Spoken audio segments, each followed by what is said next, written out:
এবার করছি আমরা 22 নম্বরটা। টিভি এর দাম 30% কমে গেলে বিক্রি 20% বেড়ে যায়, আয়ে কি প্রভাব পড়বে? কি বলছে যে টিভির দাম 30% কমে গেছে, আগে যদি 100 টাকা থাকতো তাহলে এখন হয়েছে 70 টাকা, কিন্তু এখন বিক্রি আবার 20% বৃদ্ধি পেয়েছে। আগে যদি 100 টাকা বিক্রি হতো তাহলে এখন 120 টাকা বিক্রি হয়, তাহলে তার আলটিমেটলি কী প্রভাব পড়বে?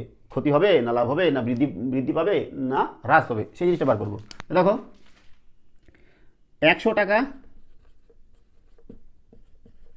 দাম হলে, আচ্ছা আগে টিভির 100 টাকা দাম হলে এখন দাম 70 টাকা, তাই না?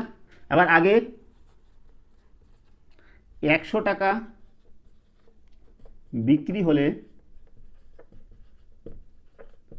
এখন বিক্রি হয় কত? 20% বৃদ্ধি পেয়েছে, 120 টাকা, তাই না?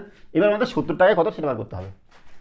1 টাকা বিক্রি হলে বিক্রি হবে 120 ভাগ 100, আর 70 টাকা আগে বিক্রি হলে এখন বিক্রি হবে 120 ভাগ 100 ইন্টু 70, শূন্য কাটা গেল, শূন্য কাটা গেল, 12 সাথে 84, তাহলে এখন বিক্রি হচ্ছে কত টাকা? 84 টাকা।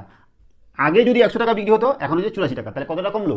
16 টাকা কমলো। 16 টাকা মানে 100 টাকা 16 টাকা মানে 16%, তাহলে তার বিক্রি 16% হ্রাস পাবে। ডি নাম্বারটা হচ্ছে আমাদের সঠিক উত্তর।